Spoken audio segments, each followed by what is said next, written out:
Football, c'est tout simplement incroyable, les amis, et magique surtout. La semaine passée, c'était l'AC Milan qui offrait le 20e Scudetto à l'Inter Milan, sacré champion d'Italie, à quelques journées de la fin de la saison. Aujourd'hui, on assiste à un scénario semblable en Espagne. C'est l'FC Barcelone qui offre la Liga au Real Madrid. Son 36e trophée en Liga, c'est tout simplement historique.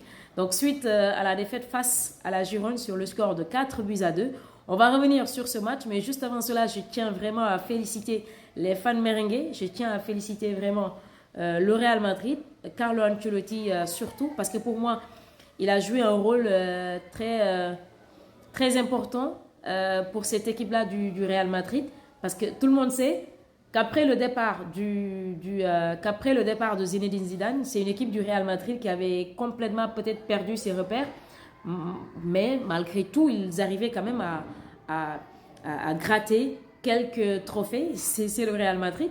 Par la suite, je pense que c'est Lopetegui qui est venu, qui n'a pas su mettre ou remettre le Real Madrid sur les bons rails.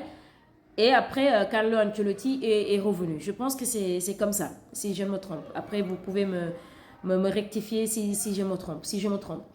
Alors, il revient dans un vestiaire également, pour moi, qui n'était pas du tout au top de sa performance. Je parle des joueurs. Le Real dégringolait un tout petit peu, mais on a assisté vraiment à une renaissance, je peux dire, du Real Madrid grâce à Carlo Ancelotti. On peut dire aujourd'hui que le Real n'est pas une équipe, c'est-à-dire qu'ils ne produisent pas peut-être un bon jeu, mais le Real, c'est un club, c'est un grand club, et pour moi, c'est le meilleur club d'Europe. C'est vraiment le meilleur club au monde, même, je peux dire. Parce qu'ils ne forment pas peut-être cette belle équipe pour les gens qui aiment trop le foot, qui aiment la beauté du jeu. On ne va pas le retrouver dans un match du Real Madrid, mais c'est un club, c'est-à-dire ils ont ce mental de fer. Et pour moi, avec ce vestiaire où on note quand même une supériorité peut-être de la jeunesse par rapport aux joueurs qui ont pris de l'âge, comme Modric, comme Toni Kroos, comme Nacho, et pour ne citer que cela. Pour moi, Carlo Ancelotti a carrément redynamisé cette équipe du Real Madrid qui aujourd'hui est plus forte que jamais. Le Real Madrid est plus forte que jamais, très sincèrement. Donc pour moi aujourd'hui, ce trophée, ce 36e Liga, c'est tout simplement mérité. Félicitations aux fans du Real.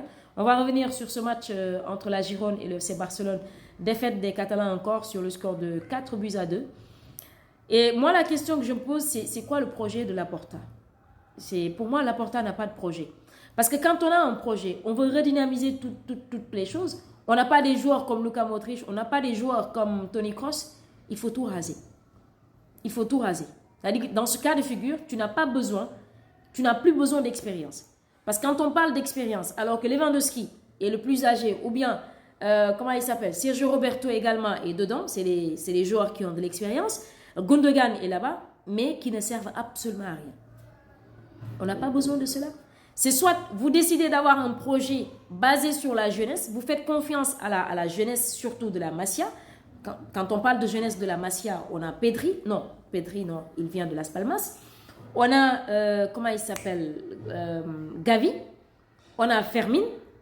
On a Araujo. On a qui d'autre? On a Koubarsi. On a Marc Guy. On a. Par rapport aux autres joueurs, on a Lamine Yamal aussi, qui vient de la Masia. Pour les joueurs qui sont recrutés, qui sont jeunes, on a, comment il s'appelle? On a Victor Roque. On a Pedri, parce qu'il a été recruté quand même. Il n'est pas... Pedri, non, il n'est pas formé par la Masia. Mais on prend le risque. On rase tout. On rase vraiment tout. Et on reprend tout à zéro. Comme ça, au moins, même les fans catalans seront plus tranquilles. Ils vont se gérer. On saura quand même qu'il y a un projet qui est là, qui va prendre du temps pour se réaliser. Et au moins, on aura vraiment... je préfère de loin, très sincèrement, qu'on rase tout. Parce que si le projet, c'est de garder Xavi, et pour moi, c'est la plus grosse erreur que Laporta puisse faire. Si le projet, c'est de garder Christensen, si le projet, c'est de garder Alonso, le latéral espagnol, si le projet, c'est de garder Gundogan, c'est de garder Lewandowski, Tokar, Si c'est de garder Ferran Torres, si c'est de garder Jules Koundé, mais je suis désolée, vous êtes mal barré. Vous êtes vraiment mal barré.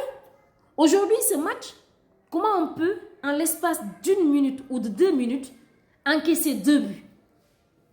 Comment vous pouvez? Le FC Barcelone qui ouvre le score à la 3e minute de jeu et la 4e minute de jeu de Big Repo. Alors, on poursuit. À la 46e minute de jeu, on a un penalty provoqué par Lamine Yamal qui pour moi est le seul homme du match, du côté du FC Barcelone bien évidemment.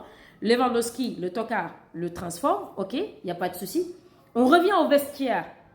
Tout était ok, le FC Barcelone maîtrisait le match. Mais malheureusement, on n'a pas cette attaque. On a ces joueurs-là Cancelo qui fait ce qu'il veut, d'accord, qui ne passe pas les ballons, il fait ce qu'il veut. Il peut éliminer 1, 2, 3 joueurs et vouloir toujours garder le ballon. Lewandowski qui également, lorsqu'il porte le ballon, il n'a pas une bonne finition. Gundogan qui non seulement dans le marquage est affreux, c'est vraiment affreux. Gundogan ne fait pas de pressing, d'accord, on va me dire que ce n'est pas son boulot, ok, il n'y a pas de souci. Mais quand on est dans le match, ce n'est pas parce qu'on est milieu offensif qu'on ne doit pas faire un pressing. Le FC Barcelone n'arrive pas à faire un bon pressing, parce qu'un bon pressing, ce n'est pas tout simplement que de courir derrière le ballon, c'est de récupérer le ballon sans commettre de faute. Gundogan qui n'arrive pas à faire le pressing, tous les joueurs, ils ne savent pas faire du pressing, ils ne peuvent pas récupérer les ballons, ils perdent très vite les ballons, leurs passes ne parviennent pas aux joueurs à qui on destiné la passe. Cancelo au niveau de la défense, qui est carrément mangé, déjà à la 67e minute de jeu, comment Miguel Guterres a tout simplement marqué ce but? C'est tout simplement incroyable. C'est incroyable les amis.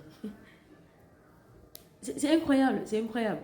Même avant la 67e minute de jeu, Porto, il est rentré à la 64e minute de jeu les gars. Et premier ballon, premier but. À la 65e minute de jeu, il mange complètement Cancelo.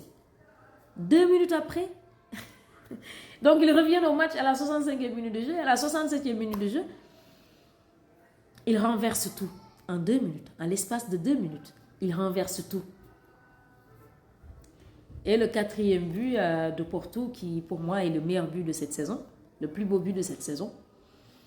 Une passe qui vient de l'autre côté, de l'autre bout de la terre. Il ne prend même pas le temps de le contrôler, non, parce qu'il a pris l'information. Il sait où est logé Ter Stegen. Il fait cette frappe. Il ne contrôle même pas le ballon. Il ne le contrôle même pas. Il enchaîne direct. But. À chaque fois, c'est des pertes de ballon. Koubarsi, je ne peux pas le blâmer parce qu'il est jeune. Il est très jeune, je ne peux pas le blâmer. Parce que ce but-là, à la 65e minute de jeu, c'est suite à, je pense c'est à la 65e ou à la 67e, il y a un but de la Gironde où c'est Koubarsi qui avait fait une remise de la tête. Donc il renvoyait le ballon autant pour moi et récupération des Gironistes qui ont cette rapidité dans la transition, qui ont cette rapidité, cette connexion. Et pourtant le FC Barcelone contrôlait bien le jeu. Malheureusement, ils n'ont pas d'attaque. Victor Roque qui est sur le banc. Personne ne comprend pourquoi Xavi le garde sur le banc. Tu es mené, ou bien les gars sont revenus à égalité, 2 buts partout. Tu as João Félix, tu as Rafinha, tu as Ferran Torres. Alors que Lewandowski est dans le terrain, est sur le terrain, mais il ne faut absolument rien et tu ne le fais pas sortir. Fermin est un milieu, il n'est pas un attaquant. Tu ne peux pas faire jouer Fermin Lopez comme étant tout simplement un faux neuf, ça ne va pas marcher. En tout cas, pour moi, si aujourd'hui l'FC Barcelone veut sortir de cette crise, il faut se débarrasser de cette liste de joueurs. Cancelo, Lewandowski, Gundogan, Koundé, pour ne citer que ceux-là. Il faut vraiment Marcus Alonso, Sergio Roberto, qui j'entends bien, on est en train de voir comment le renouveler. Mais c'est tout simplement, moi je vais faire une trêve jusqu'à ce que vraiment le FC Barcelone revienne parce que là, j'en peux plus les amis, j'en peux plus. Et avec cette défaite, Gironde qui tout simplement a sécurisé sa place de jouer la Ligue des Champions la saison prochaine, ils sont 2e en championnat, à 1 point du FC Barcelone, le FC Barcelone qui est 3e. C'est tout simplement hallucinant les amis. Mais en tout cas, encore une fois, félicitations au Real Madrid. Ce titre est plus que jamais mérité. Je vous retrouve plus tard pour d'autres informations foot. Merci à vous.